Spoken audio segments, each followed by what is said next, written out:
बिस्मिल्लाहिर्रहमानिर्रहीम। अस्सलाम वालेकुम दोस्तों, मैं हूँ फियांसारी। दोस्तों आज एक और ज़बरदस्त रेसिपी कर रहे हैं, बहुत ही टेस्टी, बहुत ही मज़ा आने के साथ साथ बनती मिनटों में इंशाल्लाह। रेसिपी आपको बहुत पसंद आएगी। बिस्मिल्लाहिर्रहमानिर्रहीम। तो यहाँ हमारे पास 3 दरमियानी साइज़ के आलू हैं, जिसको हमने बॉयल करने के बाद बॉल में ग्रेट कर लेना है।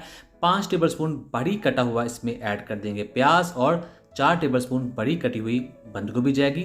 2 सब्ज़ मिर्ची ऐड कर देंगे और एक रेड वाली मिर्च भी इसमें ऐड कर देंगे, ये भी बड़ी कटी होनी चाहिए। और 1 टीस्पून जाएगा इसमें नमक, और हाफ टी स्पून जाएगा लाल मिर्च का पाउडर, हाफ टी स्पून जाएगा हल्दी पाउडर, इससे इसका कलर बहुत ही शानदार हो जाएगा। और फिर इसमें ऐड करेंगे हाफ टी स्पून जीरा पाउडर, 1/4 टी स्पून जाएगा काली मिर्च का पाउडर, और यहाँ पर इसमें ऐड कर देंगे हम मैदा। ये जाएगा 1/2 कप, जो बाइंडिंग का काम करेगा। अब हम इसको हाथों के साथ अच्छे तरीके से मिक्स कर देंगे। और अब हम इसमें पानी ऐड नहीं करेंगे, बगैर पानी के ये बन जाएगा। तो ये देखिए, इस तरह से हम इसको कर लेना है। अब ये तैयार है माशाल्लाह, बहुत ही खूबसूरत इसका कलर है। अब हमने क्या करना है, यहाँ हमारे पास ब्रेड का स्लाइस है, और इसके ऊपर हम इसको लगा देंगे, इस बैटर को इस तरह से। और इसको हमने बहुत ज़्यादा इसके ऊपर मोटा नहीं लगाना, मुनासिब सा लगाएंगे, जो इसके ऊपर से उतरेगा भी नहीं, टेस्टी भी लगेगा और बहुत आसानी के साथ बन भी जाएगा। तो 5 मिनट में रेसिपी तैयार हो जाती है। तो इस तरह से हम इसके ऊपर लगा देंगे, जिससे ये बहुत ज़्यादा टेस्टी भी बनेगा, बहुत क्रिस्पी बनेगा और मिनटों में तैयार भी हो जाएगा। तो ये देखिए, इस तरह से हम इसके 12 स्लाइसिस तैयार कर सकते हैं। तो इस तरह हम बाकी भी तैयार कर लेंगे।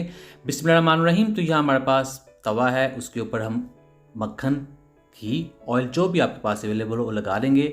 और थोड़ा सा इसके अंदर हम कुकिंग ऑयल का भी इस्तेमाल भी कर लेंगे मक्खन के अंदर, जिससे ये जलता नहीं, इसका टेस्ट भी बढ़ता है। और अगर आप हेल्थ कॉन्शियस है तो आप इसके बगैर भी इस रेसिपी को बना सकते हैं, यानी कि ऑयल के बगैर भी ये बन जाता है। थोड़ा सा भी ऑयल लगाएं तो तैयार हो जाएगा। अब हमने क्या करना है, इसके ऊपर रख देंगे इन स्लाइसिस को, और हमने इसको पकाना है इसके ऊपर मीडियम फ्लेम पर। और 1 मिनट बाद हम इसको पलट लेंगे। बिस्मिल्लाहिर्रहमानिर्रहीम। तो ये देखिए माशाल्लाह, बहुत ही आसानी के साथ ये बन जाएगा, ये टूटेगा नहीं, नीचे जुड़ेगा नहीं, और बहुत ही इसके जो कलर है वो बहुत ही शानदार बनेगा। तो इस तरह हम इसको दोनों तरफ से पका लेंगे, पलट पलट कर। तकरीबन 5 ही मिनट में तैयार हो जाते हैं। इसे आप डिनर में ले सकते हैं, ब्रेकफास्ट में ले सकते हैं, बच्चों के लंच बॉक्स में बहुत बेहतरीन है, बच्चे इसे बहुत शौक से खाएंगे। ज़रूर ट्राई कीजिएगा, इंशाल्लाह इसे बहुत ज़्यादा पसंद करें सभी। तो ये तैयार है, इसको करते हैं डिश आउट। बिस्मिल्लाहिर्रहमानिर्रहीम। तो ये देखिए माशाल्लाह, बहुत ही इसकी शानदार लुक है, ईजी है, सिंपल चीज़ें घर पे अवेलेबल होती हैं, बनानी भी आसान है और देखने में भी बहुत अच्छी होने के साथ टेस्टी भी है। करते हैं डिश आउट। बिस्मिल्लाहिर्रहमानिर्रहीम। तो अल्हम्दुलिल्लाह बहुत ही टेस्टी, बहुत ही मज़ेदार। मैं करता हूँ दोस्तों आपको आज की वीडियो पसंद है, वीडियो को लाइक कीजिएगा, चैनल पर चैनल को सब्सक्राइब, और दीजिए फियाज अंसारी को इजाज़त। अल्लाह हाफिज़।